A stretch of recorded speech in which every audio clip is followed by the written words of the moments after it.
Welcome into A Toast of Film. I'm one of your hosts, Ebo, and guys, we had some scheduling conflicts. We've got everything in the works, some good stuff.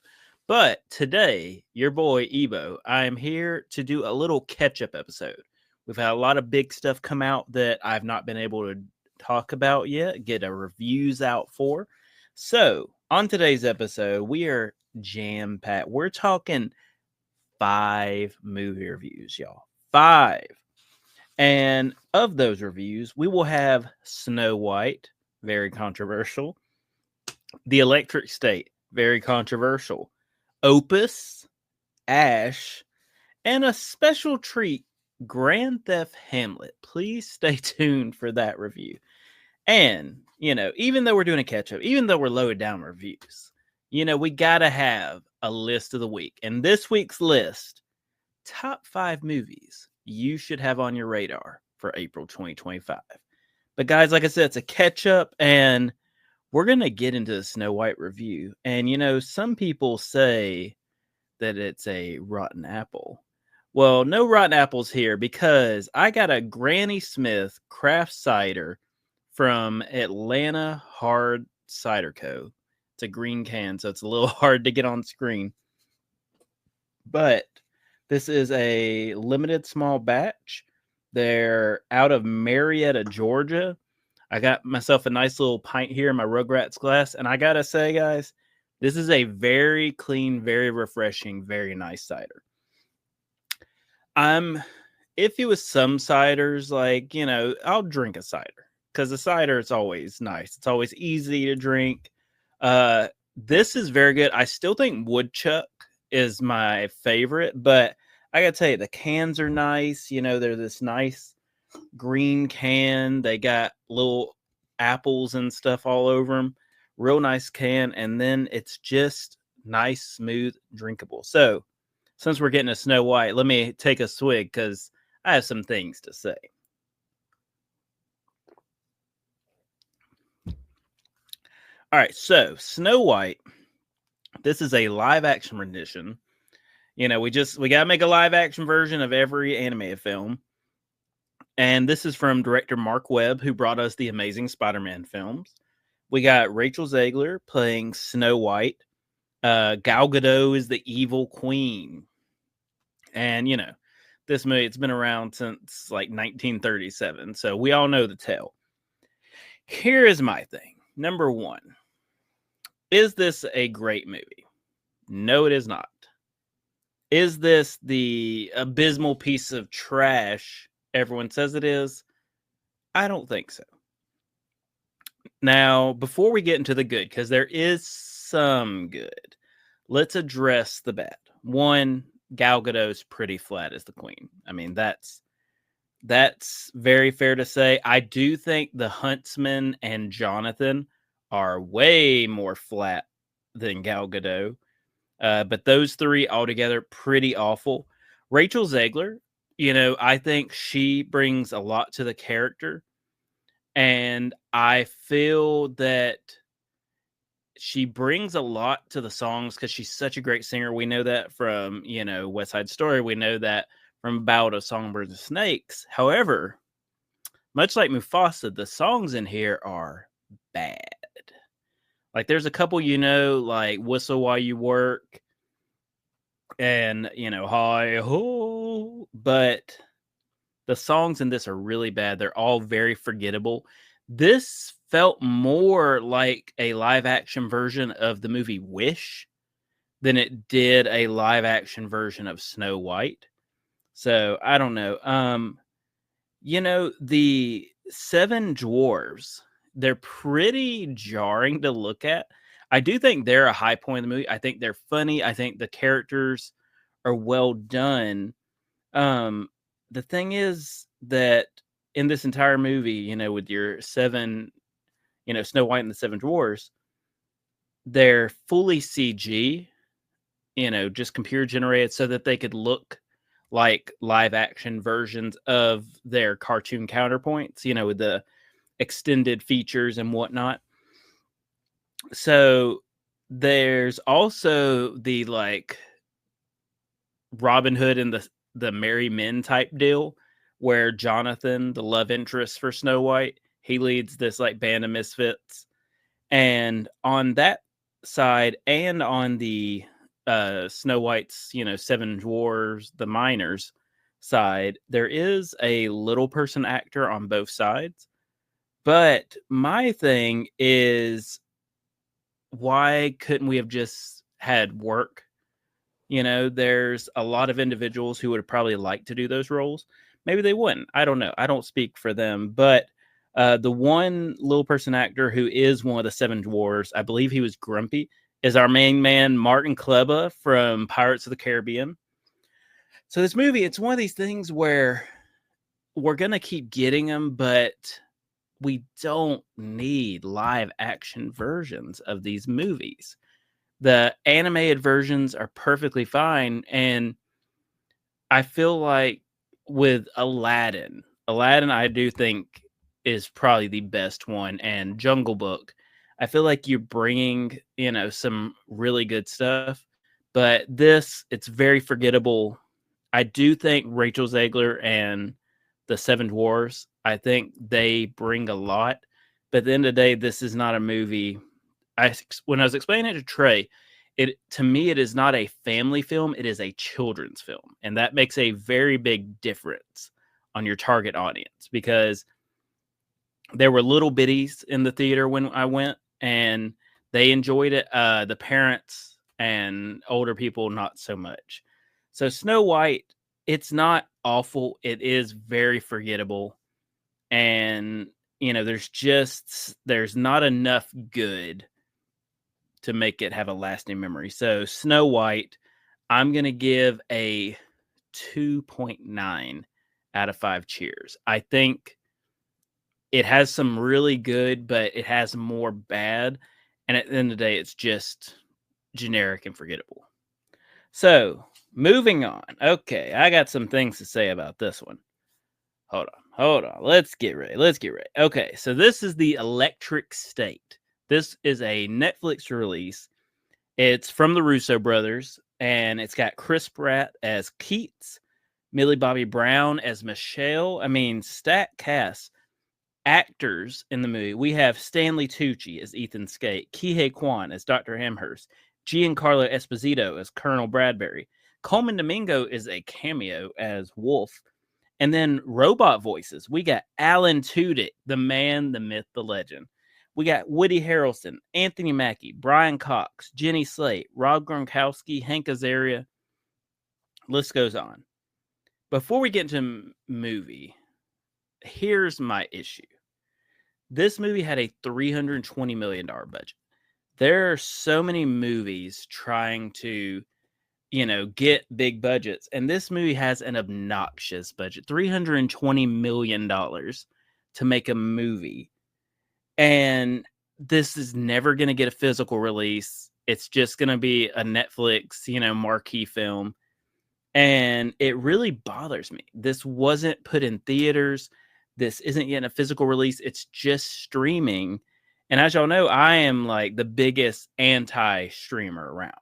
I mean, I buy movies weekly just so I don't have to worry about streaming, because I don't want to give them money. I think there's no reason, like Netflix, Amazon, all this should be $20 a month. There's no call for it. There's so many movies that still aren't on streaming, but I digress. I'm not going to get off, because me and streaming, we just not meant to be. That's why I've canceled like everything except Tubi. Tubi, we love you, Tubi. But The Electric State, this, I really like the opening to the movie where there's the robot civil war, and I really like the designs of the robots, the voice acting. I like the world building. I just think the movie itself, it's okay. The world building's great. The robots are great. The movie itself as a whole is okay. The characters are okay. Millie Bobby Brown and Chris Pratt, they're fine, whatever. But the robots, that's where the real, yes, falls in. The Electric State, I mean, it's on streaming, so I can't, I don't feel there's a way I could say, don't check it out, because you can just sit on your couch and bloop. But it really bothers me that this movie had such a high budget. It's going straight to streaming. It's never going to get physical release. You know, crap like this is what kills theaters, what kills physical media. So while I think the world building is good, the robots are good, everything, I just can't endorse this movie too high because of my personal opinions. So the Electric State, I'm going to give a nice, 3.3, 3.4 out of 5 cheers. I would go higher, but like I said, it just leaves such a bad taste in my mouth that I don't want to go higher. I just want to stick with that. How you doing? Keep it moving. All right. So next up, we have Opus. So this is from writer director Mark Anthony Green, and we got my girl Ayo Edebiri. Love her. She was April, the voice of April in the new Ninja Turtles. She was in Bottoms. She's just delightful. She just seems like a good egg. She might be a terrible person, but to me, she seems like she'd be a good egg. So I like that about her. And we have John Malkovich as Alfred Moretti. He's basically like this Prince level singer who just mysteriously vanishes, and now he's back, and he has a new album, a mystery album, and he might have a cult. And we got a bunch of other people, but hey, we got my girl Amber Midthunder. She plays the psychotic Belle, who's one of the cult members assigned to follow Ayo Edebiri around, make sure she doesn't get in trouble. And pretty cool for her because she had 2 movies released in theaters the same weekend. She had Novocaine, where she's a lead, and then Opus, where she's a side character. So that's pretty cool. This movie, A24, it has a really cool opening where he's like performing, a nice little concert, just singing his heart out. And it cuts to people in the audience. And it completely blacks out the screen except for a spotlight on them. And some of them are dancing, some of them are crying, some of them are just feeling the beat. And I thought that was a really cool open. This movie is, as my buddy Gomez would say, this movie, it's fine. It's not a movie that I think is grand. It's not a movie I think is bad. It's just one where I watched it and I was like, that was a movie. Okay, let's go. And I will say I'm very excited. A24, one of the best physical release, media going. I mean, the way they have this certain aesthetic that they've been releasing their Blu-rays in, and they just look so nice on us, like stacked together. So I will definitely be buying this. Hopefully it's in red. There's a lot of red in the opening of this movie, which is kind of cool. But movie, good acting, fine story. I do think this one would be better on streaming because, like I said, it's not great, it's not bad, it's just fine. So Opus, I'm going to give it, a 3.1 out of 5 cheers. I think it's fine. I think you should check it out. I just don't necessarily think you need to see it in theaters. But you know me, I see everything in theaters. So there you go. Now this is a interesting one. Next up is Ash. So this is from director Flying Lotus. He directed one of the segments on VHS 99. He's also an actor in this. And we have Isa Gonzalez, who was in Baby Driver. She plays Rhea. And she wakes up and she's not really sure what's happening. And there are dead people everywhere. And she's having these horrible visions of people's faces melting and stuff like that.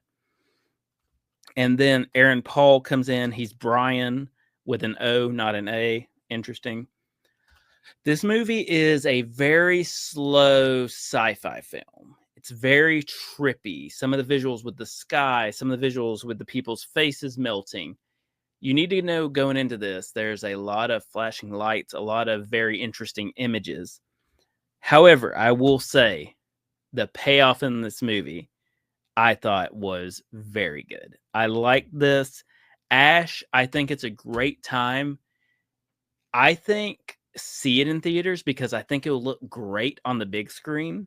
However, if you watch this at home, turn out all your lights, I think you're going to have a really good time as long as you're into, very trippy things. And like I said, the ending The ending really pays off. So check it out, Ash. I give it a 3.9 out of 5 cheers.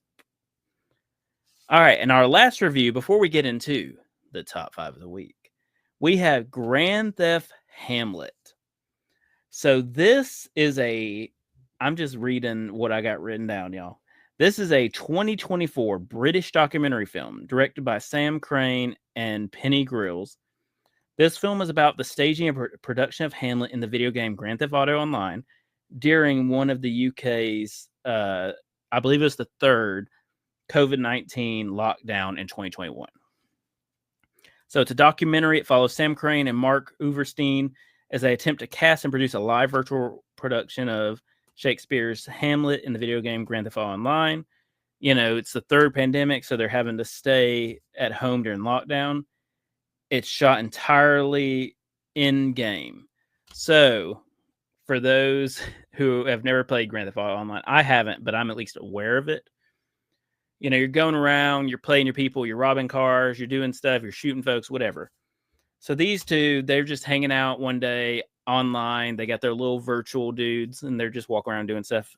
And they found this giant theater, and they're like, what if we put on a play here? What if we put on Hamlet here? And so they go about trying to do this. And I like this movie. It's on Mubi. That's where I watch it. I like it because, you know, it was a time where people are dealing with stuff. Some of the people in this are dealing with things. You know, I think it was Mark, maybe it might have been Sam. One of them, you know, they don't have a family or anything. So they're talking about the struggles they have of just being home alone, you know, with no one. And they start to get really invested in this, and they'll try and film a scene, you know, and then somebody will just walk up and, you know, shoot them. It's very funny. It's a good time. If you ever watched Red versus Blue, I think you'll get a lot of enjoyment of this. Other than that, I don't know. But for gamers, I think you'll like it. So check out Grand Theft Hamlet. It's on Mubi. I give this film a 3.2, 3.3 out of 5 cheers. It's a good time. Check it out. Mubi. And now it is time for the top 5 list of the week, brought to you by A Toast of Film. So this week, top 5 films for April. So there's a lot of films. There's VOD, there's streaming, there's, you know, theaters.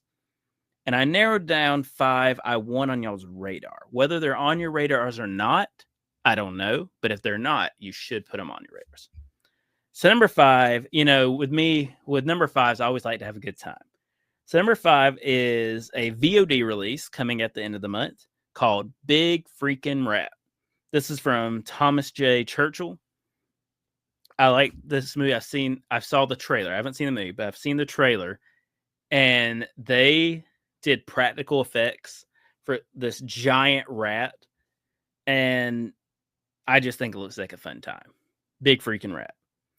Number 4, so this is Freaky Tales. This is an anthology set in 1987. Pedro Pascal's one of our actors. And it's written and directed by the directors of Captain Marvel, Anna Boden, and oh man, it's bad when you can't read your own handwriting.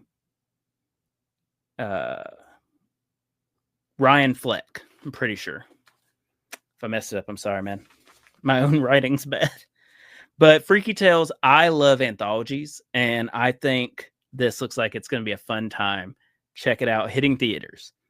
Number 3, hitting theaters from A24 and Isaiah Saxon. This is Legend of Ochi. Basically, it's set on the island of Catharios, and you have this, you know, group that lives there, tribe, if you will, whatever.